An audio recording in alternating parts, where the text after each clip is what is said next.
Bro మీ పేరు? నా పేరు అశోక్ కుమార్ రెడ్డి. బ్రో ఏపీలో ఇప్పుడు ఆల్రెడీ ఎలక్షన్ హీట్ స్టార్ట్ అయింది కదా! ఎలా ఉండబోతుంది? ఒకవైపు చూస్తే టీడీపీ, జనసేన పొత్తులు, బీజేపీ. ఒక పక్కనేమో జగన్ గారు సింగిల్‌గా వెళ్తున్నారు. అసలు మీ అభిప్రాయం ఏంటి దీని మీద? నా అభిప్రాయం ఏంటంటే దీని మీద ఇంతకుముందు సినిమా డైలాగులో లాగే ఉందన్నమాట. అంటే పందులు గుంపుగా వస్తాయి, సింహం సింగిల్‌గా వస్తదని. ఒక మనిషిని కొట్టడానికి ఇంతమంది ఏకమై వస్తున్నారు. ఆయన నిజంగా హీరో అంతే ఆయన. ఎందుకంటే మనం సినిమాలు చూసేటప్పుడు కూడా గెస్ చేయాలి బాగా. ఏంటి ఒక్క హీరోని కొట్టడానికి ఎంతమంది వస్తారా? అవును కదా! అలాంటిది ఇక్కడ ఒక్క మనిషిని కొట్టడానికి ఎంతమంది వస్తున్నారంటే అంటే హీరో ఎవడిప్పుడు? అంతే కదా! జగనే ఇప్పుడు హీరో. వీళ్ళు వీళ్ళందరూ విలన్లు. ఇంకా అంతే, ఇంకా ఏం చేద్దాం చెప్పండి. ఇంకా ఇప్పుడు నేను చెప్పినంత మాత్రాన జగన్ గెలుస్తాడో లేదో చెప్పలేము. నేను చెప్పినంత మాత్రాన చంద్రబాబు నాయుడు, పవన్ కళ్యాణ్, ఇంకెవరు కేఏ పాలు, ఇంకెవడన్నా గెలుస్తాడు కూడా అది కూడా చెప్పలేము. నేను చెప్పినంత మాత్రాన అన్నీ అది ఇదవదు, ఇది అదవదు. ఎవరికి ఇష్టమైతే ఓట్లే చేస్తారు. కానీ నాకు మాత్రం నాకు ఎవరికి ఓటు వేయాలని లేదు. నాకు ఎవరికి ఓటు వేయాలని లేదు. దేనికంటే ఎవరికి ఓటు వేసినా జరిగేది ఏముంది? ఏమీ జరగదు. ఏదో ఇంకొద్ది బెటర్ చేస్తారు, ఇంకొద్ది బెటర్ చేస్తారు అంటారు. కానీ పూర్తిగా బెటర్ చేస్తా అనే మాట ఎవరికి రావట్లే. అది ఏంటంటే నాకు ఇంక ఎవరికి ఓటేసి ఏం ప్రయోజనంలే. నేనైతే నోటకేద్దాం అనుకుంటున్నా. ఎవరికి ఓటేసినా ఏం ప్రయోజనం లేదు. కాబట్టి నోటాకి వేసేస్తా, లేదా కేఏ పాల్కి వేస్తా. కేఏ పాల్కి. ఎందుకంటే కేఏ పాల్కి అయితే బాగుంది. ఎందుకంటే ఇంటింటికి ఒక్కొక్క ఫ్లైట్ వేస్తాడు ఆ సూపరు. పైగా ఒక్కొక్కరికి 7 అంతస్తులు 10 అంతస్తులు ఇల్లు మేడ కట్టిస్తాడు. ఇంకా సూపరు. పైగా ఇంకోటి ఏంటంటే అన్ని కార్డులు తీసేసి ఒకటే కార్డు అన్నాడు. అది ఇంకా సూపరు. ఈ మాదిరిగా చేయాలి చేస్తే. అంతేగాని ఏందన్నా ఈ పాలన ఏంది? అది ఏం బాగాలేదు అసలు. జగన్ పాలన బాగుండదు, టీడీపీ చంద్రబాబు నాయుడు పాలన వచ్చినా అది బాగుండదు. ఎవరు వచ్చినా జరిగేది ఏమీ లేదు. కాబట్టి నేను కేఏ పాల్కి ఓటేస్తా.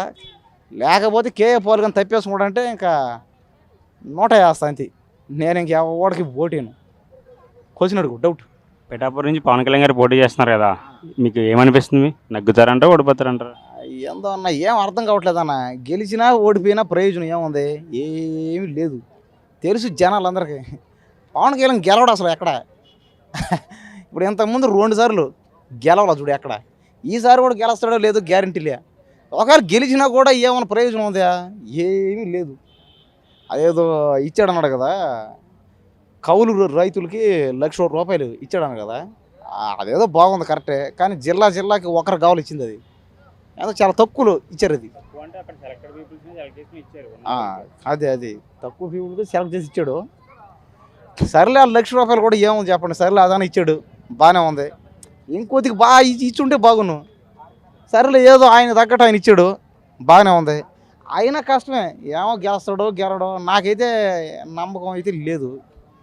గెలుస్తాడో గెలవడో. ఎందుకంటే సోషల్ మీడియాలో ఏమో పవన్ కళ్యాణ్ని పబ్లిసిటీ చేస్తారు, భయంకరంగా బీభత్సంగా చేస్తున్నారు. కానీ ఓట్లు వేసే టయానికి మాత్రం పవన్ కళ్యాణ్ ప్రతిసారి 2 సార్లు ఓడిపోతూనే ఉన్నాడు. అదేందో కారణం ఏందో నాకు అర్థం కావట్లే. నేనైతే చెప్పాను కదా ఇందాక, నేను ఓటేస్తే మాత్రం కేఏ పాల్కి వేస్తా. లేకపోతే నేను కేఏ పాల్ కానీ తప్పేసుకుంటే నోటకి గుద్దేస్తాను నేను అంతే. నేను ఎవరికి ఓటు. ఎందుకంటే ఎవరికి ఓటేసినా కూడా ఏం ప్రయోజనం లేదు. అందుకని షర్మిల గారి పాత్ర ఎలా ఉండబోతుంది? షర్మిల గారు పార్టీ పెట్టి ఆమెనా అంతే కదా. ఆమెకి వేసినా ఏం ప్రయోజనం చెప్పు. ఇప్పుడు షర్మిలకు ఓటేసినా, చంద్రబాబు నాయుడుకి ఓటేసినా, పవన్ కళ్యాణ్కి వేసినా, జగన్కి వేసినా ఏపీలో టోటల్గా పేదరికం లేకుండా పోద్దా? పూర్తిగా పోదు కదా. మరి నేను చాలా మందిని ఇక్కడ అడిగా, అన్నా ఎవరికైనా ఓటేస్తే ఈ విధంగా పేదవాళ్ళకి మేలు వస్తుంది అంటే ఏదో కొద్ది శాతం చేస్తారు, కొద్ది శాతం అవద్దు అంటారు. అంటే పూర్తిగా చేస్తా అని మాత్రం రావట్లే. అలాంటప్పుడు వాళ్ళకి ఓటేసి ఏం ప్రయోజనం? వాళ్ళు ముఖ్యమంత్రులు ఉండి కూడా ఏం ప్రయోజనం? ఏం ప్రయోజనం లే. కాబట్టి జనాలందరూ చెప్పేది ఒకటే, ఎవరికి ఓటేయద్దు, మనకు అందరం నోటకేద్దాం, రాష్ట్రపతి పాలన అయితేనే బాగుంటుంది. ఎవరికి ఓటేసినది ఇప్పుడు మొన్న ఈ మధ్య కొట్లాడుకుంటున్నారు అందరూ. ఆ క్యాస్టులని ఈ క్యాస్టులని, జగన్ అని చంద్రబాబు నాయుడు అని మాది ఈ క్యాస్ట్ అని కొట్లాడుకున్నారు. ఆ క్యాస్టులు కూడా దేనికి చెప్పండి తీసిమను. ఆ క్యాస్ట్లు వద్దు, ఆ మతాలు కులం మతం ఏం వద్దు, మనుషులంతా ఒకటే, అంతే కదా. చెప్పనా నీకేమైనా ఉందా? నాకు వద్దు, నాకు ఈ క్యాస్ట్ ఏమైనా ఉందా? ఏ దేవుడైనా కూడా ఏమని అన్నాడా? కొట్లాడుకోమన్నాడా, చంపుకోమన్నాడా? లేదు కదా. ఏ దేవుడైనా ఒకడే. దేవుడిని అడ్డం పెట్టి క్యాష్ తీసి దాన్ని పెట్టి కొట్లాడుకొని మావుడైనా మొన్న కూడా ఇక్కడ కొట్లాడుకున్నారట. ఎందుకు కొట్లాడుకున్నారో అర్థం కాదు, వాళ్ళకి తిన్నది అరక్క కొట్లాడుకున్నారు ఇక్కడికి వచ్చి. ఒకటి ఏంటంటే ఎవడికి ఓటేసినా ఏం ప్రయోజనం లేదు, ఎవడికి వేసినా జరిగేది ఏమి లేదు మేలు. కాబట్టి అందరూ జనం చూస్తున్నారు కాబట్టి నోటాకి ఓటేసిండే, లేకపోతే పాలకేయండి. దయచేసి ఈ మాదిరిగా అరవబాకండి. ఇక్కడ పార్కులు కాడికి వచ్చి మొన్న కూడా పోలీసులు వచ్చారు, ఇక్కడికి వచ్చి పెద్దగా అరుస్తున్నాడు జగన్ అని, చంద్రబాబు నాయుడు అని ఓ అని అరిచి అరిచి అరిచి అరిచి చుట్టుపక్కల జనాలందరూ వచ్చేసి కొట్లాడేసుకొని, దయచేసి కొట్లాడుకోబాకండి. మీకు అంతగా కొట్టుకుంటే మీ ఇంట్లో కొట్లాడుకోండి, మీ ఇంట్లోకి జనాలను పిలుచుకొని ఒకరింటికి ఒకరికి పోయి కొట్లాడుకొని సావండి. అంతేగాని దయచేసి ఈ పార్కుల కాడ వచ్చి మేము వీడియోలు తీసుకోవాలి, మేము కూడా మీలాగేనా. కాబట్టి కొట్లాడుకోబాకండి. మీరు కొట్టుకోవాలనుకుంటే మీ ఇళ్లలో పోయి కొట్లాడుకోండి, చెప్పేది అదే. బ్రో మీ పేరు? నా పేరు రవిసోనా అన్న. బ్రో ఇప్పుడు ఆల్రెడీ ఏపీ ఎలక్షన్లో హడావిడి స్టార్ట్ అయింది, చాలా హీట్ ఉంది. చూడొచ్చు మీరు పొత్తులు టీడీపీ జనసేన బీజేపీ, ఒక బైక్ వైపు జగన్ గారు సింగిల్గా వస్తున్నారు. సో దీని గురించి అసలు ఏం చెప్తారు మీరు? అన్న నేను ఎవరు మంచోళ్ళు ఎవరు చెడ్డోళ్ళు అయితే నేను క్యాలిక్యులేట్ చేయగలను, నాకు అంత లేదనుకుంటున్నాను. కాకుంటే ఒక ఓటర్కి చిన్న మెసేజ్ ఇవ్వాలనుకుంటున్నాను. ఒక పాట రాశాను, ఒక ఓటర్ ఎలా ఉండాలి, ఏం అడగాలి, అతను తెలిసి ఉండాలని ఒక పాట రాశాను. అది పాడుకోవచ్చునా మీ ఛానల్ ద్వారా? పాట రూపంలో చెప్తారా? యా అవును. థ్యాంక్ యూ సో మచ్ అన్న. ముందుగా ఈ ఛానల్కి చాలా thank you for giving this opportunity. పాడొచ్చు, ఒక స్టార్ట్ చేయను. ఓకే. మేలుకోవయ్యా ఓటరు, వచ్చేస్తున్నారు రాజకీయ లీడర్లు, తెచ్చేస్తున్నారు బోలేడు ఆఫర్లు. మేలుకోవయ్యా లీడరు, వచ్చేస్తున్నారు రాజకీయ లీడర్లు, తెచ్చేస్తున్నారు బోలేడు ఆఫర్లు. మేనిఫెస్టో అంటారు, మోసాలు చేస్తారు, మందు ముక్క ఇచ్చి ముంచేసి పోతారు. మేనిఫెస్టో అంటారు, మోసాలు చేస్తారు, మందు ముక్క ఇచ్చి ముంచేసి పోతారు.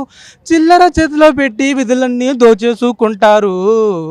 మేలుకోవయ్యా ఓటరు, వచ్చేస్తున్నారు రాజకీయ లీడర్లు, తెచ్చేస్తున్నారు బోలేడు ఆఫర్లు. ఓటు వేసే ముందు హామీలు అడగాలి, ఒప్పిన హామీలన్నీ రాక ఏమయ్యాయి తెలియాలి. ఒట్టి మాటలు చెప్పే రాజు కొయ్యల్ని గట్టి మాటలతో కడగాలి. ఓటు తప్పని చెవుకుల్ని ఓటేసి గెలిపించుకోవాలి. నీ బతుకు నువ్వే మార్చేసుకోవాలి.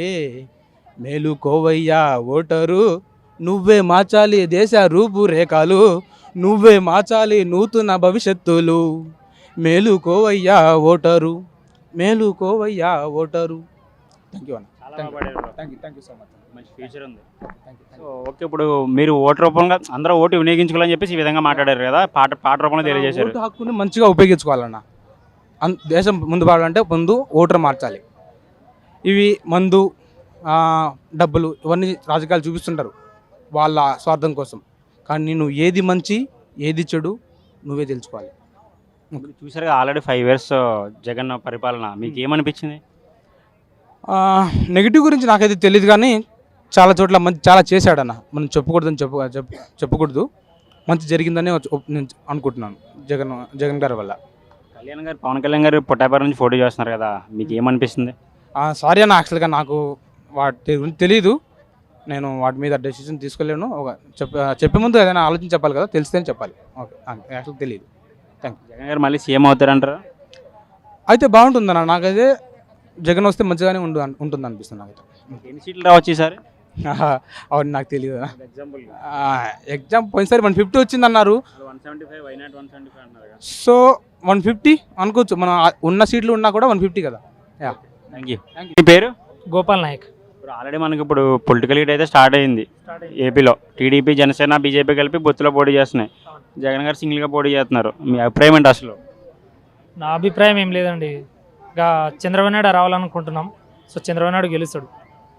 కారణం ఏంటి చంద్రబాబు నాయుడు రావాలనుకుంటాం? మళ్ళీ కారణం ఏంటంటే ఇంకా చంద్రబాబు నాయుడు టీడీపీ అభిమానులు చాలామంది ఉన్నారు కాబట్టి, సో ఫస్ట్ నుంచి టీడీపీ ఉన్నారు కాబట్టి మా ఏపీలో, సో చంద్రబాబు నాయుడే వస్తాడు. 5 సంవత్సరాలు జగన్ గారి పాలన ఎలా అనిపించింది మీకు? మాకైతే అంతగా ఇంప్రూవ్మెంట్ ఏం లేదు. ఊర్లోన కట్టించారు కానీ సచివాలయాలు అవి అవి ఎప్పుడు కూలిపోతాయో తెలియదు. అది గ్యారంటీ మా ఊర్లో అయితే అదే ఉంది. ఇంకా రాజధాని ఇప్పటికీ కొలిక్కి రాలే కదా, కోరుకోరాదు. ఇంకా అమరావతి అని, వైజాగ్ అని, నెల్లూరు అని. దాకా రాలేదు. ఇంకా 5 సంవత్సరాలు చేసిన కానీ దానికి కొంచెం కూడా దాన్ని డిస్టర్బ్ కూడా చేయలేదు. అది ఎక్కడ తేలితే అక్కడ అటు పోతుందా ఇటు వస్తుందా అని కూడా లేకుండా పోయింది అది. ఇంకా దాన్ని చంద్రబాబు నాయుడు వచ్చే తేల్చాలి దాన్ని. ఇంకా నవరత్నాల గురించి ఏం చెప్తారు మీరు? నవరత్నాల గురించి అంటే ఏం చెప్తామండి. ఇంకా పథకాలు వచ్చినాయి మీకు?